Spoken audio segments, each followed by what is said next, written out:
Hello, guys, and thank you for making time to read my story. I see a lot of mothers here who like to read these stories, so I thought my story would be good for you guys.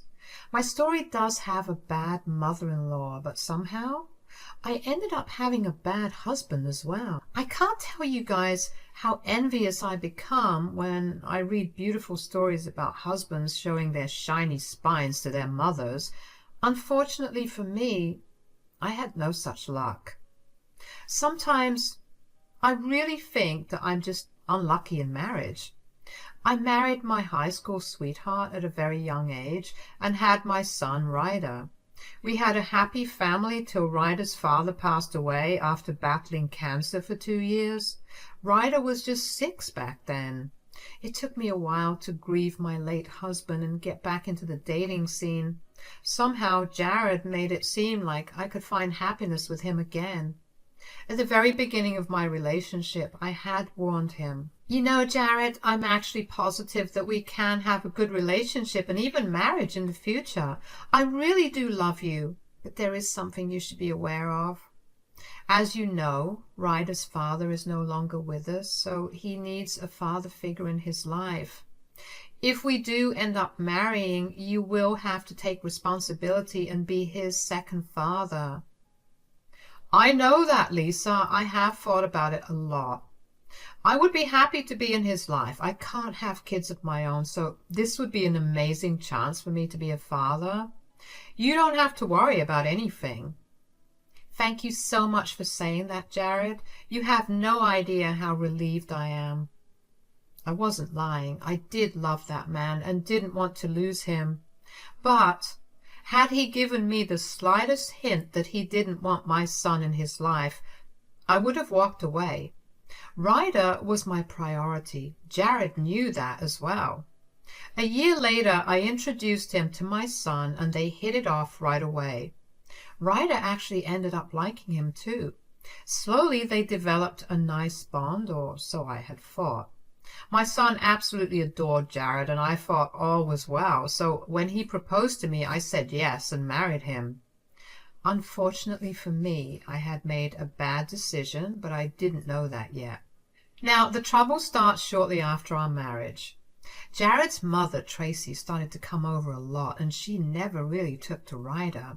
She also didn't like me because I was damaged goods, in her words. She also said, "It's such a shame my son has to raise someone else's child. I wish I had intervened sooner and stopped him from making such a big decision." What seems to be the problem, Tracy? Jared and Ryder are really close, and they have a great relationship. Our family is absolutely perfect. Oh, of course you would say that. Jared didn't shackle you with a useless stepchild like you had. My poor son is wasting his money on someone who isn't even his blood. It's really such a shame. Tracy's words hurt me a lot.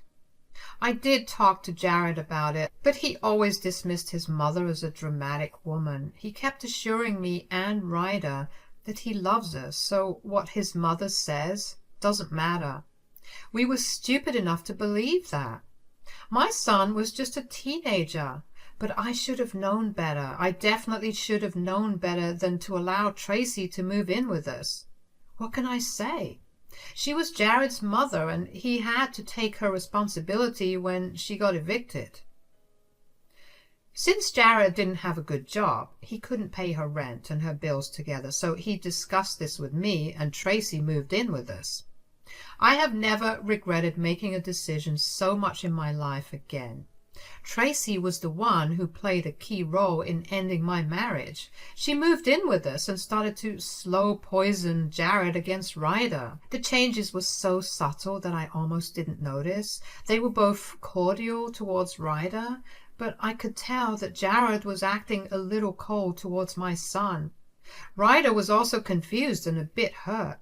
I was about to talk to Jared about that before something horrible happened.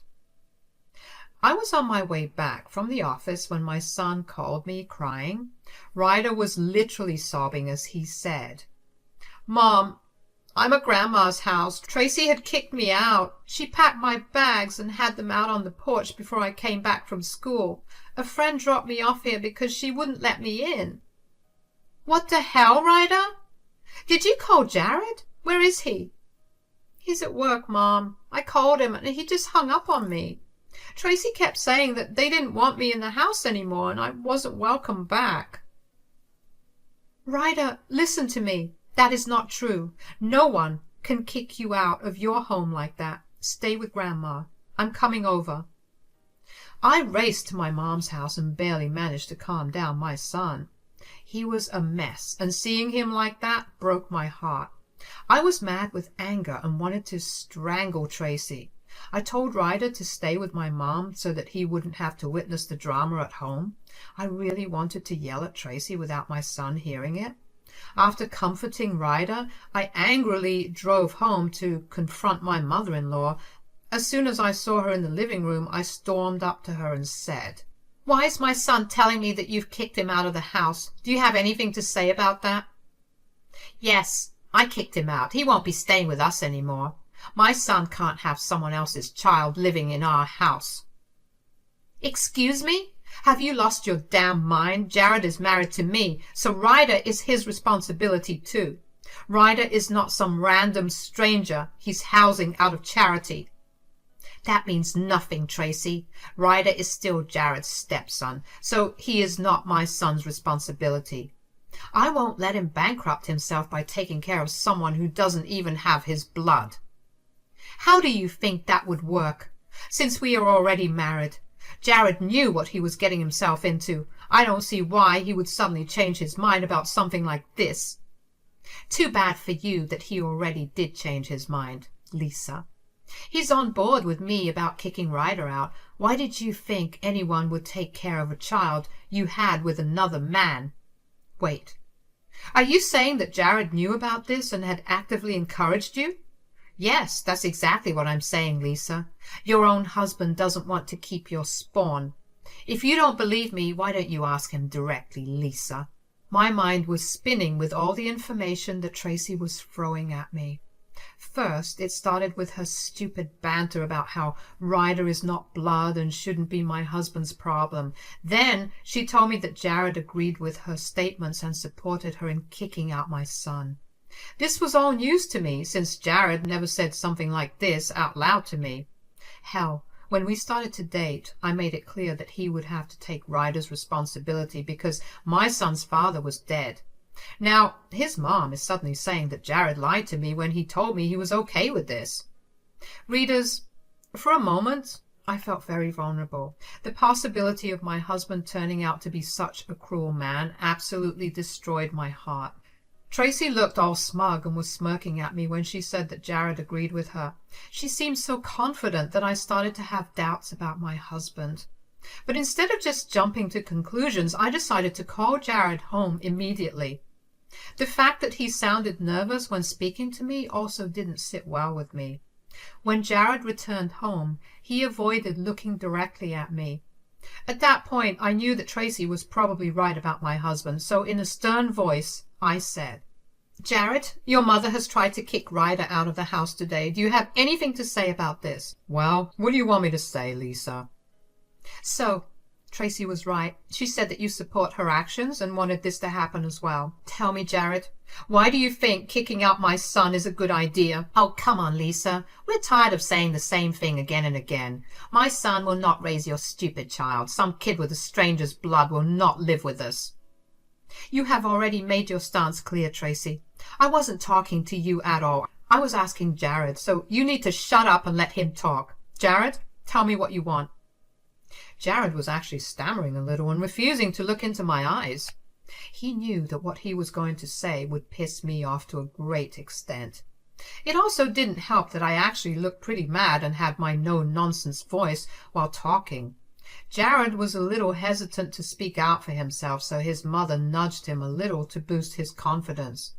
She said, "Jared, go ahead and tell your wife what you want. This is your house, and you deserve to have a say in who stays here and who doesn't. You don't have to feel guilty for anything." "You were right, Mom. This is my house, too, so I should get a say in who stays here. Lisa, I actually agree with my mom about kicking Ryder out." "Are you serious right now? You want to kick my son out of the house?"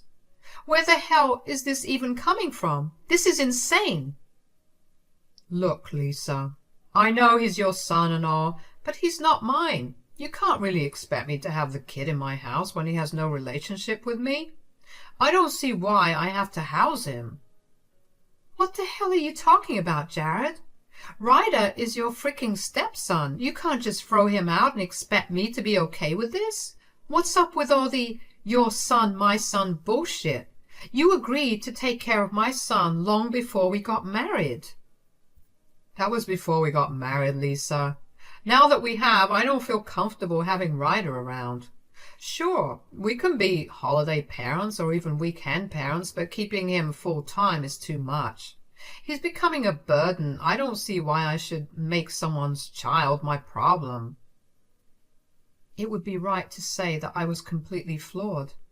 This man, the man that I married, was telling me to become a holiday parent to my own son? Let me just remind you guys that this man promised to take care of Ryder like his own. Now he was telling me to drop my son off God knows where because he didn't want Ryder around full time. And this was after knowing full well for years that Ryder doesn't have another living parent.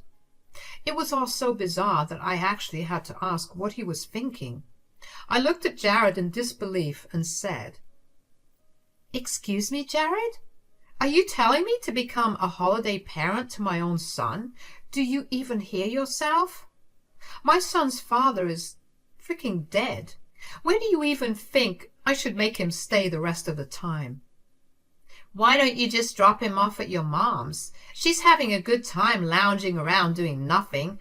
She should take care of Ryder full time now instead of making me host your son for free. Why won't you just ask his own grandma?" You don't freaking host my son, Tracy. We are the ones who host you for free. You don't pay us a cent for anything, so just shut your damn mouth. Hey, you can't talk to my mom like that. We agreed to let her stay with us for free. It was our decision. You cannot insult her for that now. I didn't know whether I wanted to laugh or cry. My husband was casually sitting on the couch and telling me that having his mooching mother in the house was perfectly acceptable, while my underage son was not welcome. It was so bizarre, and the irony of the situation was not lost on me. I said, "Exactly, Jared. You agreed to take care of Ryder and have him in your life. Now you have no right to backtrack and expect me to agree with you." "Oh, please, you can't compare these two things. This is different, Lisa. Mom has no one else, while Ryder has your family. Mom is right. Your mom should step in and take Ryder. He is her blood anyway. It's better that way." You are absolutely insane, Jared. Do you even hear yourself? You are adamant about kicking my underage son out of the house. What kind of a man are you, Jared? The kind of man who won't be taken advantage of, Lisa. For years you have forced my son to take care of your useless child. Poor Jared had to play dad to some dead man's son while having no children of his own. Thank God I came here and drilled some sense into him. There it was. My doubts turned out to be true after all. It was Tracy who put these ridiculous ideas in Jared's head. But as much as I wanted to blame it all on Tracy, I knew that Jared was equally at fault. He readily went along with his mother's horrible teachings and changed his mind about Ryder. The things he said about Ryder being a burden and not his problem just made my blood boil.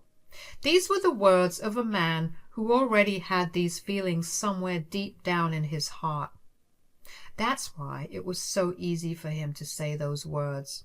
I sighed, heaving, and finally said, "I knew this was all your doing. Thanks for the confirmation, Tracy. You did a good job turning my husband against me and my son." "I'm not against you at all, Lisa. I just don't want a stepchild in my home. It's not too much to ask. I deserve to be comfortable in my own home." "So, this is your final decision. You don't want to have Ryder in this house?" "Yes, Lisa. I don't want someone else's child in my home. This is my home, and I deserve to be comfortable here. I am going to have a say in who stays here permanently, and Ryder is not one of them." At this point, I simply laughed. Yes, guys, I laughed a little because I realized the full irony of the situation. Jared was asking my son to leave the home while his mom stayed despite not being related to me by blood. Then he reminded me about how I promised him to take care of his mom, as if he didn't just break his promise to take care of my son. But in the end, what made things even more funny was the fact that he kept calling the house his. He kept saying that he didn't want Ryder in his home, but he might have forgotten that the house Jared and his freeloading mom were staying in was mine. Readers, you have read that right. The house was actually mine. It used to be my late husband's property, which he had willed to me. So after his passing, I was made the owner of the house. Technically speaking, this was Ryder's home as much as it was mine, and my current husband was acting like the house belonged to him and his mom. They didn't even have any right to decide who could and couldn't stay in my house. I stayed quiet and didn't remind them of this fact before because I wanted to see how far they could go. But now my patience was already running thin, and I knew I needed to put them in their place. I said, "It's funny how you keep saying this is your house, Jared. Did you just forget the fact that this house is in fact all mine?" "Well, yes, this house is yours, but we are married now, so this is my house as well." "Yeah, that's right. What belongs to you also belongs to Jared. Just because your name is on the deed, that doesn't mean Jared has no right to call it his home." "Lisa, this is a joint household now, and two people, that is me and my mom, don't want Ryder to be here. That has to count for something. We are a family, so you should consider our opinions." "It's funny how your mom is suddenly in our family and household while my son isn't. You do have some double standards, Jared. I wish I would have seen it sooner." "You can't blame me for not having some strange unrelated child in my house. No one would do that." I was already tired of hearing how Ryder was some strange child. It was seriously pissing me off and driving me over the edge. While Jared and Tracy were invested in making their stance and forcing me to kick Ryder out, I was making some decisions of my own. It was already quite clear to me that Jared wasn't the man I thought. He was not the sweet and caring man that my son had grown to love. No, this man had turned into an entitled monster. And I didn't want anything to do with him anymore. Now that I know how Jared really feels about Ryder, I wasn't going to have my son stay in a toxic household. So I looked at Jared and said, "You're right, Jared. Literally, no one would want to have someone else's child in their house." "Oh, thank God you're finally seeing how ridiculous that was. See, it wasn't so difficult to realize what was right." "Yes, I did make a huge mistake in the past. I really should have sat you down and listened to what you had to say." "I've been telling you for ages, but you wouldn't listen to me. But I don't mind that anymore. At least now you have understood your fault." "Yes, I have absolutely understood my fault. You two are right. I cannot have someone else's child living in my house. So what do you say, Jared? When can I expect you to move out?" Jared and Tracy both looked shocked when I said those words. I guess they hadn't expected me to say that to them. They had stupidly expected me to agree with them and throw my son out. I don't know what drugs they were on that made them so confident about their stupid thoughts. Well, they were not entirely wrong, though. I was going to throw out someone who isn't the homeowner's son. They just hadn't realized that it would be Jared. They looked panicked and said, "What are you talking about, Lisa? Why the hell would I move out?" "Well, you're not my son or related to me by blood, so I don't see why I should house you for free. Also, you are not my daughter either, Tracy, so you will be moving out with Jared too." "This is ridiculous, Lisa. You can't just ask us to move out. We are your family. Jared is your husband, and you can't kick out your own husband." "Yeah, I want my mom in the house. I contribute to the household, so I get a say in who stays here. You can't just threaten to kick me out. I'm your husband." "Yes, you are my husband, but you won't be one very soon. Do you really think I would stay married to you after all this? What kind of a doormat do you think I am? The only thing you will get after today are divorce papers." Jared was now in full panic mode. He realized that I wasn't going to give in to his and his mother's demands. Instead, I was actually making decisions of my own and doing what I think is right. So I was keeping my son in the house and kicking them out instead. Tracy and Jared were shocked at my declaration and somehow thought that they could change my mind. They said, now, you don't have to be so dramatic. We were just making some suggestions. There's no reason to get so serious. You were making suggestions by literally kicking my son out with his clothes? What kind of a joke is this, Tracy? These won't work on me anymore. Okay, we don't have to kick out Ryder. He can stay in the house. We won't mind. We take it back. He's a good kid anyway. We'll just adjust. Oh, no. You don't get to make decisions anymore, Jared. You have no right to talk. My son doesn't need you to allow him to stay, but you do need my permission to stay here, which I am not giving to you. You two better have your bags packed because I will file for eviction and divorce tomorrow. I wouldn't sit around wasting time if I were you. Jared and Tracy started to reason with me. When calmly talking about it changed nothing, they resorted to begging and pleading. It was honestly a little satisfying after seeing my son cry his heart out. Their prayers and begging were all I needed to avenge my son. I know it sounds dramatic, but that's how I felt. Seeing my son so broken had my heart shattered to pieces. That is exactly why it was such an easy decision to make. The very next day, I hired a good lawyer who would fight my case. I had the divorce papers drawn and served very soon after. Also, the eviction papers followed. Jared and Tracy were pretending that everything was fine until they were hit with divorce and eviction papers. Then the tears and begging started again. I simply told them that it wouldn't work and not to bother anymore. I was counting the days till they would leave and I would have my son back in the house. Ryder didn't want to be around Jared or Tracy and was happy to be at his grandma's till they had left. So a month was up soon and Jared was forced to move out with his mum. He tried to beg and plead until the very end. In the days up to their leaving, Jared and Tracy ended up fighting between themselves. Jared blamed his mom for ruining his marriage while Tracy kept saying that this was all his fault. I did live through some noisy nights, but those had stopped when they left. Thankfully, I didn't have to wait for a divorce for long as well. Now I am happy being a divorced woman and living a good life with my son. Jared is barely scraping by while his mom moved to another state after he refused to pay for her expenses. So those two idiots are now miserable, and that was the best revenge I could get in my life.